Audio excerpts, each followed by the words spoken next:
Good morning, guys! It's our day 4 here in Taiwan. And ito yung continuous ng DIY itinerary trip natin. So dun sa last episode natin, hindi natin nakompleto yung itinerary kasi nga kulang tayo sa oras. Kasi nag-spend talaga tayo ng oras sa kada place na pinuntahan natin. Pero okay naman kasi worth it naman. Nabigyan natin ng chance na ma-experience and ma-explore yung mga places na napuntahan natin. So today's trip, pupunta tayo muna sa Bay 2 doon sa Turban Valley. We're gonna experience yung scenery doon. And super excited ako kasi gagawin na naman natin siya ang DIY.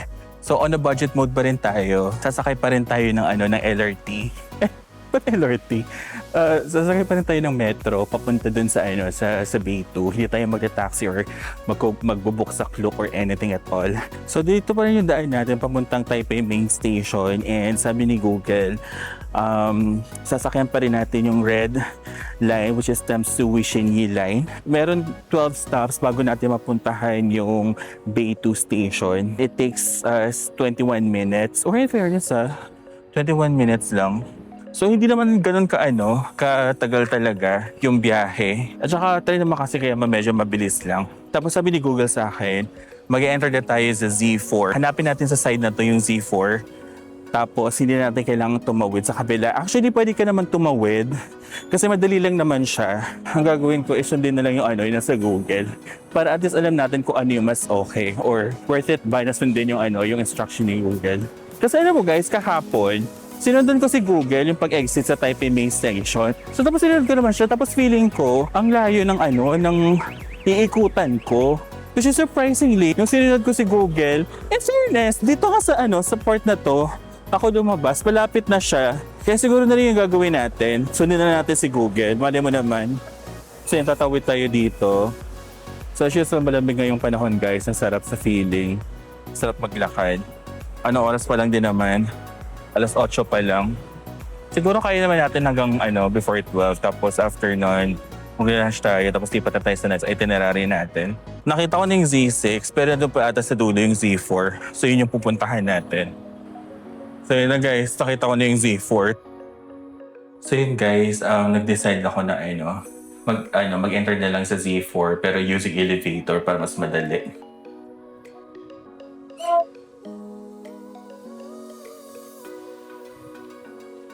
So pagbaba natin, puntahan natin ang MRT main station.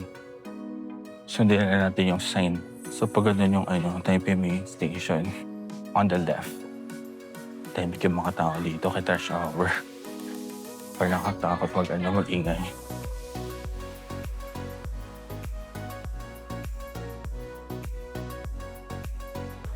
So ang sabi dito, nandito yung TRA. So akit tayo dito. Sana tama tayo, no? Nahanap ko na lang yung red line. So sinunod ko yung Google, yung Tamsui Xinyi line daw is dito banda sa diretsyo natin. Nakalagay naman dyan Ayun Tamsui Xinyi line. So saan ako mag-enter? Hanapin natin yung red. So yun guys, diretsyo ko lang. Tapos turn right daw. Ayun.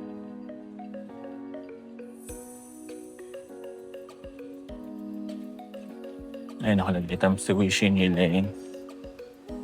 So pagdating nyo sa dulo, kakanan kayo. Naging ginawa natin. Yes, medyo malayo pala yung station ng Tamsui, no? Akala ko malapit lang. Dito tayo papasok. Medyo dulo pala siya, guys. Pagkanan mo.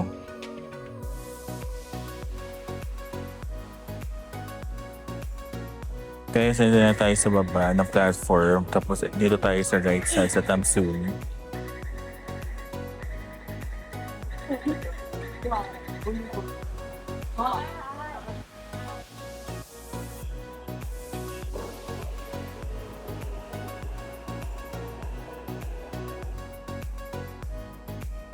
Hi guys! Andun tayo sa Bito ngayon and ang next na gagawin natin is kailangan natin lumipat ng platform.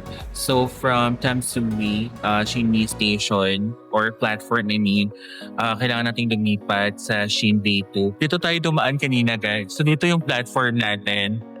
Tapos dyan ako galing, bumaba lang ako. Pero pwede ka mag-escalator if you want, may option naman. Tapos, pagbaba nyo, makikita nyo agad yung sign ng Shinbei 2. So, yung Tamsui kung saan tayo sumakay kanina, yun yung red line. Nandito siya sa other side. Tapos, ang gagawin nyo lang pagbaba nyo is mag-right side lang kayo. Tapos, dito kayo pupunta. Sa side na yan. At paakyat. Kasi sasakay kayo ng another train papuntang Shinbei 2. Tapos doon na yung Thermal Valley. Tapos doon na din yung parang Hot Spring Museum, Kenesu.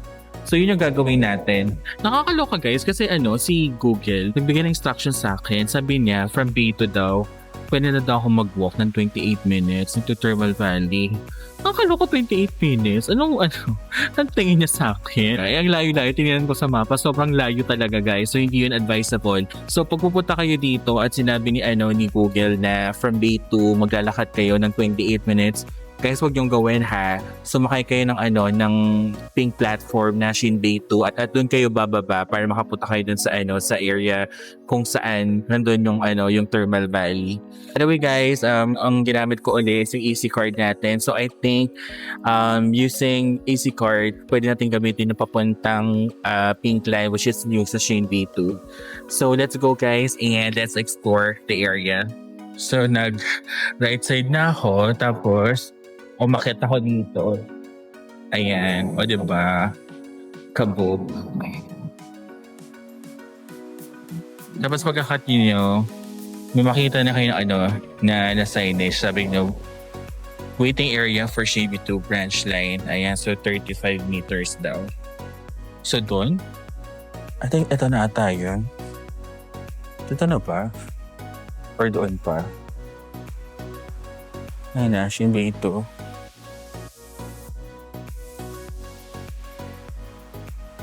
Ayun na may signage na Shinbei 2. Dito tayo sasakay. Tapos kung tingnan mo yung sa baba, ganda ng labasan ng MRT. Tapos may cute dun, si Kuya. Kuya, ingat ka sa travel. Tiyara. Tapos may mga bundok na dun sa dulo. Nakakatuwa. Tapos may mga nakita ko mga own building. Very common to sa Taiwan. Yung hindi ganun katataas yung mga building nila.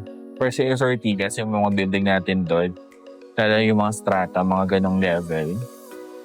So waiting pa rin kami. Sabi dito, to Shinbei to the 1:45. 1:45 minutes ba? Tama ba? Or 8:57? Ay, hindi. Mali. 1:35. Okay, nagigets ko na. So sabi dito, yung signage is in 1.25 minutes, paparating na yung tayo papuntang Shinbei 2. Okay, perfect. Ito na ata siya guys. Kaya tayo sasakay. Ang cute ng trend. So ano yung mga printing nila dito? Muli di advertisement. More lang. Printing na mga cute Kenesu.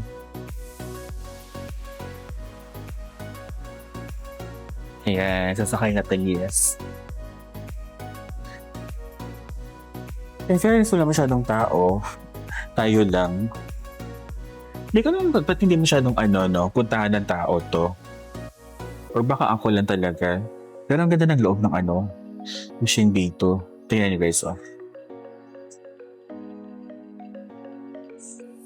Kasi pa-TV pa. Shala, ganda. So, anong nangyari pala guys?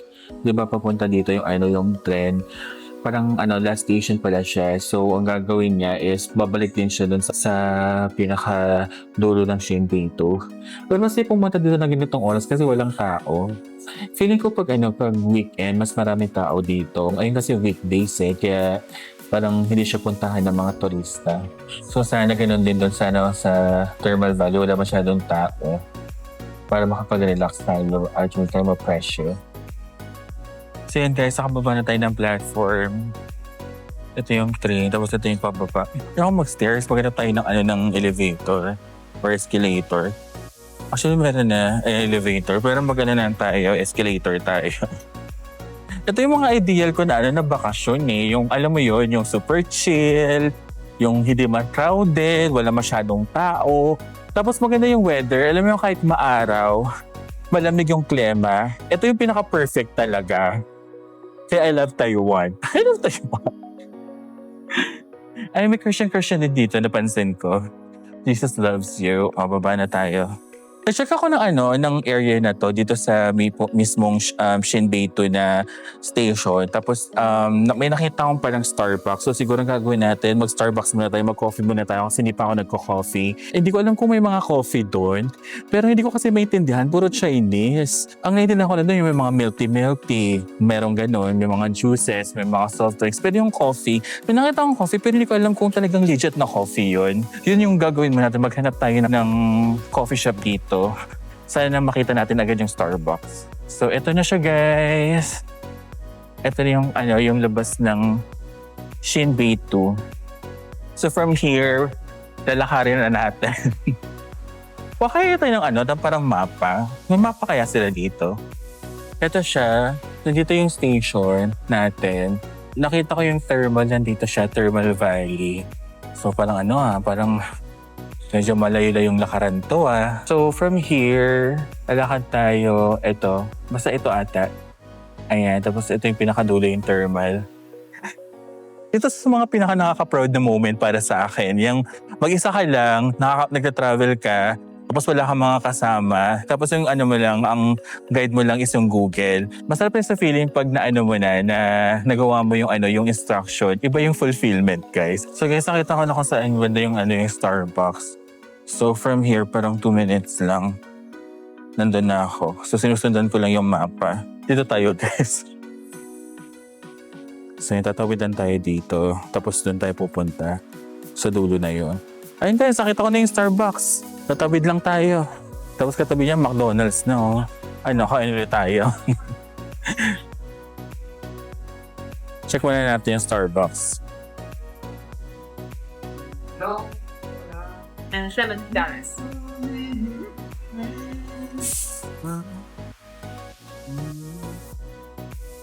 Okay guys, nakita mo lang ako ng Starbucks. Magka-coffee muna tayo. Bago tayo maglakad papunta doon sa Thermal Valley. Honestly, hindi ko alam kung ano yung next na itinerary natin. Well, depende pa kasi kung anong pwede mangyari. Pero I was thinking, libutin yung area na to ngayon and then siguro after lunch, saka tayo aalis and then punta tayo sa next destination natin. So, tapusin ko lang yung coffee ko and then start na tayo. 9:22 pala naman so I think we still have time. Siguro kaya naman before lunch makatapos natin itong area na to. Okay, hi guys. Tapos na tayo. Nakalabas tayo ng Starbucks. In fairness, din parang 15 minutes din yung pinag-stay natin doon. Tumambay tayo ng very, very light lang. Actually, ito yung maganda sa sa DIY na trip kasi alam mo yun, wala kang hinahabol na oras. Ang sarap sa feeling na hawak mo yung oras mo at hindi ka nagmamadali. Kasi yun guys, pansin ko lang, pag ako, nagbubook ako ng tour. Tapos may mga itinerary. Alam mo kahit very convenient siya kasi parang pupunta ka na sa lugar, tapos sasakay ka lang, tapos next na itinerary. Parang nakakapagod siya kasi parang siksik na yung yung itinerary, no? Isa sa mga downside doon, parang you have a limited time lang para i-explore yung area na pupuntahan nyo. Unlike pag hawak mo yung oras mo at DIY ka, may enjoy mo yung yung moment, mananamnam mo yung experience. Kaya kung kayo, magta-travel kayo sa other country or kahit hindi sa ibang country, kahit sa sa Pilipinas lang, pag ilang araw kayo doon, tayo yung balansehin. Huwag kayo masyadong mag-book, i-book nyo lahat. I mean, kung gusto nyo naman na gano'n, parang depende pa rin kasi sa sa preference nyo. Pero I would suggest na i-balance nyo yung pag-book ng tour.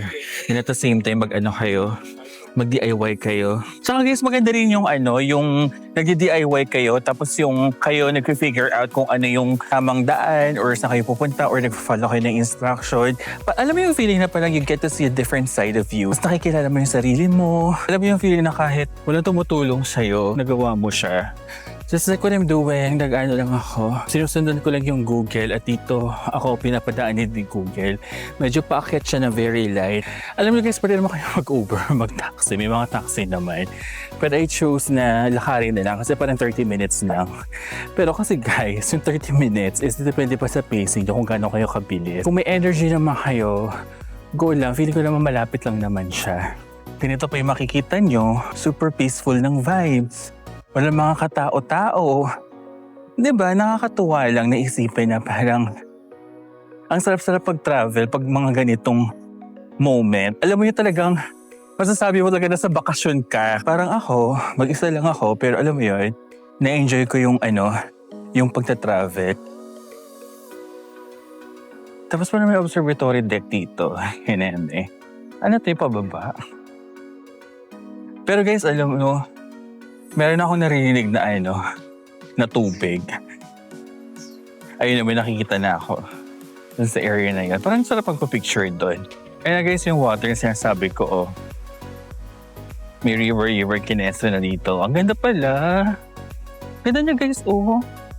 Parang sarap pagmumuni-muni dyan. So nilalakad pa rin natin siya.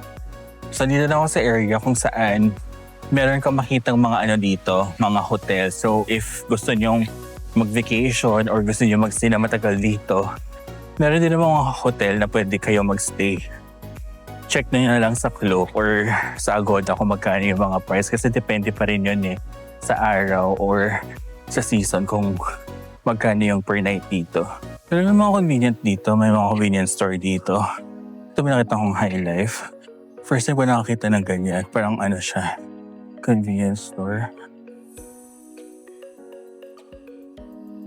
So ito na, parang feeling ko na dito yung B2. So ito yung yung crossing. Dito tayo ata pupunta. Nakita na ako mga turista. Ito na, nakita ko na yung signage, Thermal Valley. So malapit lang naman siya. Very very sweet lang na trekking yung ginawa natin. So ang cute na mga bata, oo. Nag-field trip sila. Cute.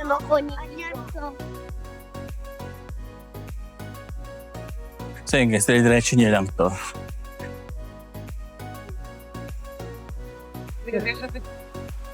So nakita ko nito yung sa umpisa pa lang.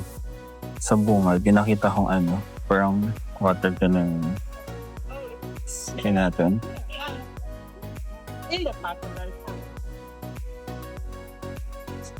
Perfect.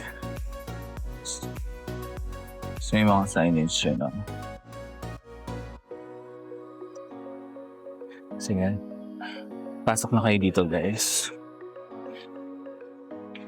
Ang hindi ko lang alam kung may entrance fee dito.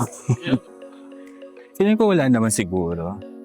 Malapit na tayo sa pinaka-hot spring Kineme. Excited na ako makita. So ito na siya guys. Wow, ang ganda! Tsaka yung alam mo yung isa talaga, uusok-usok talaga siya. Parang siyang galing sa laban, hindi mo maintindihan. Pero natural to guys. Very natural yung yung usok. Ang ganda.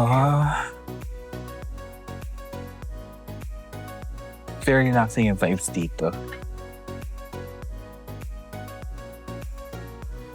Diba? Tapos parang hindi naman siya ganun ka-lalim, pero pag malapit ka na dun sa pinaka-water, parang mararamdaman mo yung init. Parang alam mo yung yung kumukulong kalan, ganun yung feeling. Ganda, sarap pag muni-muni. Ayun guys, Tapos kasi dito sa taas, merong parang temple.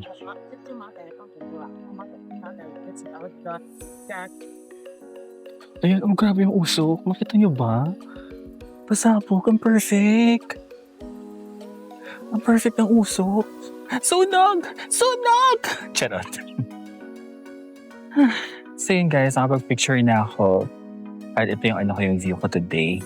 Nilagay ko lang yung camera dyan sa taas. Tapos, aura-aura lang ako ng ganito. Pak, pak, pak, pak. Diba? Eksena lang. It's giving mainit vibes. Pero I love it. So kung dito kasi hindi maingay yung mga turista, alam mo yung very respectful sila sa other tourists dito. Alas dito very very quiet lang, very peaceful. Feeling ko nga ako lang yung Pinoy dito ngayon eh. So I think okay na ako, happy na ako nang kuha ko ng picture. So gagawin ko lang is ikutin ko lang yun nandun sa eto, pag gano'n. Ikutin ko lang pa-exit. Tapos let's go to the next one na. Ito tayo magsisimula. Yung iba kasi ginagawa nila from there, umiikot sila sa ganito. Ako pabaliktad tayo, yung tayo dadaan. So syempre, more akyat na naman. Okay lang yan, minsan lang naman ito. Dito hindi masyado mainit. Ayun parang sarap tumambay dito. Tambay muna tayo dito ng mga ilang minutes. Appreciate natin yung yung view kasi ang ganda-ganda eh. Ayun na to, guys, ang ganda. First time ako nakakita ng ng baboy in person. Ganda pala yung sura niya. Malapit na rin tayo sa entrance actually.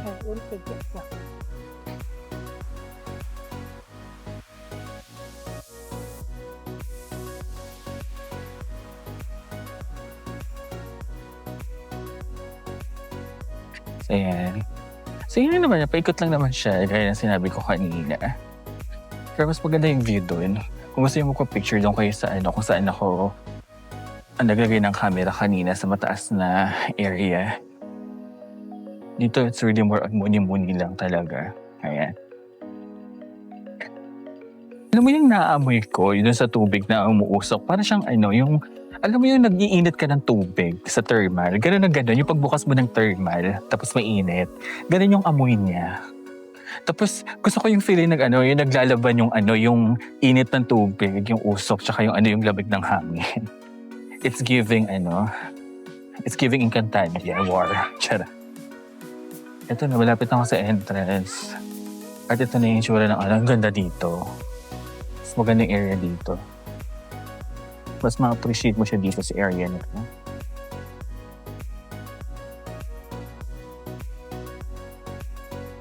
Mas giving dito. So yun guys, huling sulyap. Bago tayo umuwi. Bago tayo umalis dito.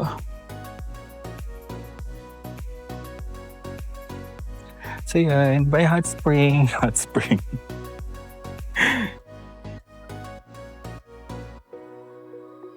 So yun guys, nakalabas na tayo sa sa Thermal Valley. So yung next na pupuntahan naman natin is yung malapit na temple dito. Ang pangalan is Fuji Temple. Parang 4 minutes walking distance lang siya. So from here, sabi ni Google, dito yung daan natin. Pag ito yung labas, diba? Tayo. Kakaliwa tayo. Diba ito yung labas, ito yung entrance. Kakaliwa kayo dito. Ayan, sa area na yan. Tapos dyan yung hanapin yung yung Fuji Temple. Okay, so I realized guys na pala to. More akyat. Pero parang feeling ko naman hindi naman siya ganun nakakapagod. Pero medyo siya, paakyat siya guys. Pero malapit lang eh. Parang sabi ni Google. So nandito tayo ngayon. Ilalakarin natin. So 2 minutes na lang from here. Ayan siya, dito siya sa bandang yan. So yun yung pupuntahan natin. So yun nga guys. Totoo nga yung chika, paakyat nga siya. Para medyo nakakapagod din sa taas. Pero okay lang kasi pagbalik natin kasi dito tayo dadaan eh. Pabalik. So tayo sa taas at ito na siya guys. Nakita ko na yung temple. So try natin umakyat dyan. Kung kaya. Hindi ko alam guys kung kung close siya. Pero wala masyadong taong napupunta dito. Pero ito na yung temple ata. Naka-Chinese na naman, hindi ko naman maintindihan. Pero feeling ko ito yon. Ito siya yung temple, feeling ko. So tara guys, Try natin. Nakakatawa.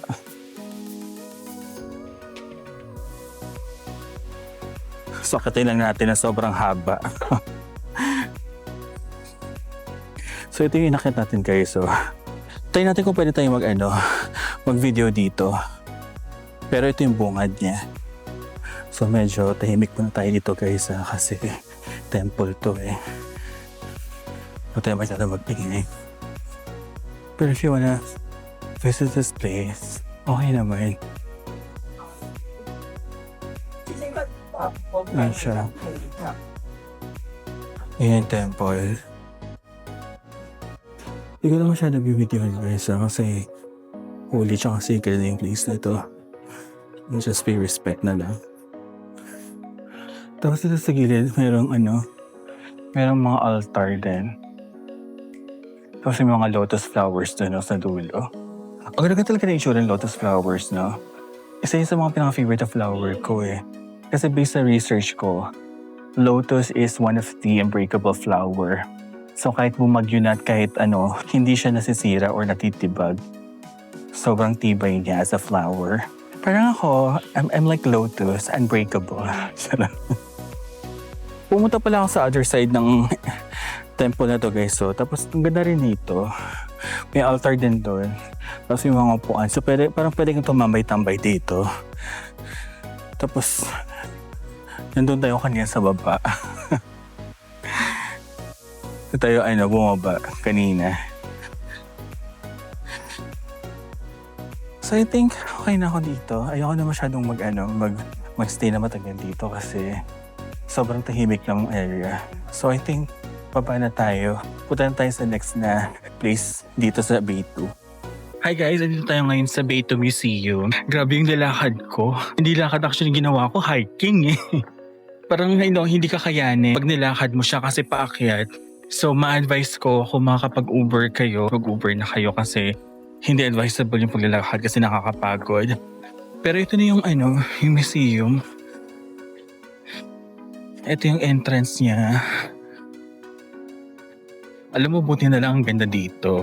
Relaxing. Kasi nakakawala ng pagod. Ang ganda yung itsura niya, in fairness.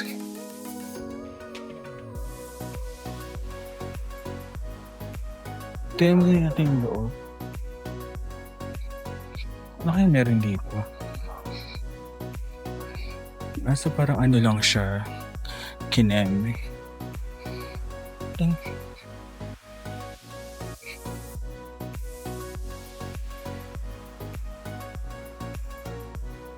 So guys, nandito na ako ngayon sa loob ng museum. May bayad pala siya 120. Tapos ang gagawin, kailangan mo iwan yung sapatos mo to. Tapos bigyan ka nila na parang protection for socks mo.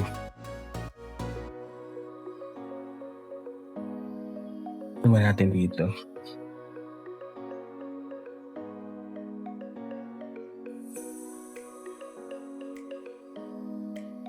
So may mga artifacts nila dito. Ito yung kinamit nila dati. So ito yung yung ginagamit natin sa kanila. Ang guys, so It's yours. Shishay. Yeah. Ang ganda dito, it's given as a shawl. Saan na to? Ay, ito yung ginagamit na na shoes. Kasi diba may parang history sila na parang yung mga babae, pinipilit nilang paliitin yung yung mga paa nila. Kasi the more na maliit yung paa ng mga babae, mas maganda daw yun. Mas nakakaganda. So, ayan, ito si Lola. So, ganito kaliit na lang yung sinusuot nila, ganito ka. Hindi yung kay Lotus Fit, di ba? Parang ganyan. Mga artifacts ata yan, guys.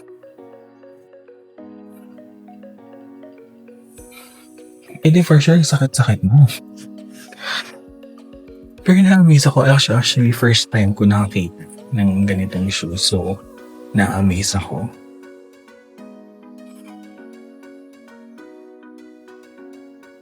Ayan pa, oh.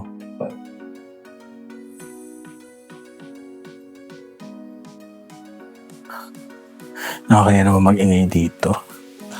Ang tahimik ng lugar. Ito pa ng CR. Toilet nga. Ito or muna na doon. Or more shoes din. Tapos ito guys, yung ginagawa nila. Grabe.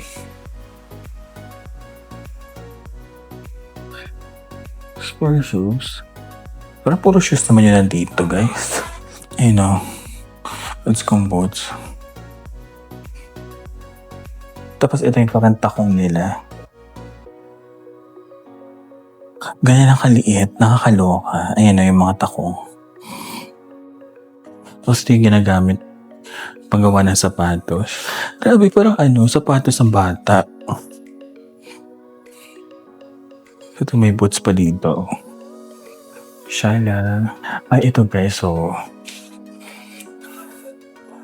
ito yung sample ng paa ng pinaliit na paa. Grabe, no? Saan siya?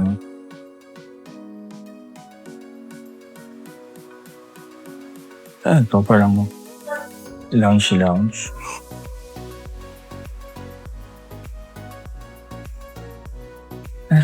Dito, parang yung mga dating bahay nila.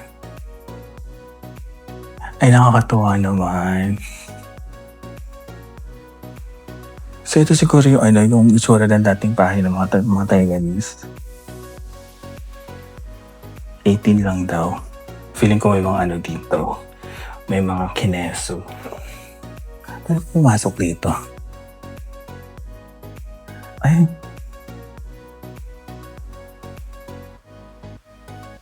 Ay, taray. Kaya pala below 18. Kasi parang siya, Kama Sutra, kineso. Pero ang ganda nito, oh. Shala. Tingnan naman yung detail ng guys. Ang galing, ang amazing.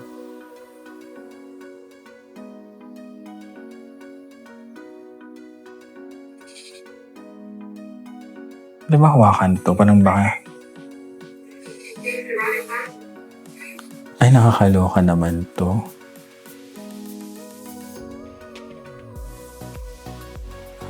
Tara, kada sa taas. Tingnan natin na meron dito.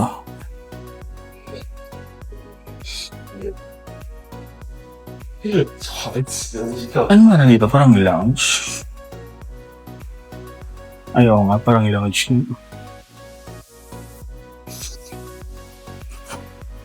Tinatanong ko natin kanina kung gusto ko daw mag-lounge kay Neme.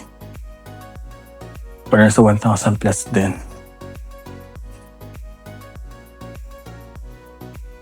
Kaya gift shops. Alam mo, 6,600. Grabe. So, dahil mga antique yan, kaya medyo mahal. Pero ganun dito, oh. Very Chinese kineme. Pwede ba pumasok dito? Ganda eh. Pero gusto ko ganito yung garden ko sa bahay.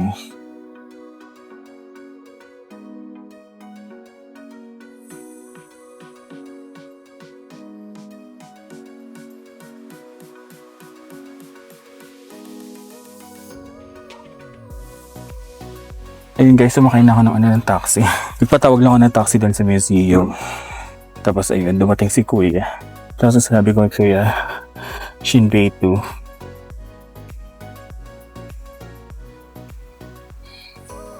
Okay guys, nakabalik na ako sa Shinbei 2 station. So, paalis na rin ako dito. And sakto, 12 o'clock, nakabalik tayo. So, yung next na gagawin natin is pupunta na tayo sa next itinerary. Tuloy-tuloy pa rin yung DIY natin. I'm super excited kasi yung next na pupuntahan natin is isa sa mga nilook forward ko talaga na puntahan dito sa Taipei. O siguro, tatapusin ko muna yung episode na to. Kung umabot ka sa dulo ng video na to, maraming salamat. Sobrang na-appreciate kita. And I hope that I will see you on our next series. So, until then, I'll see you very soon. Sheshe!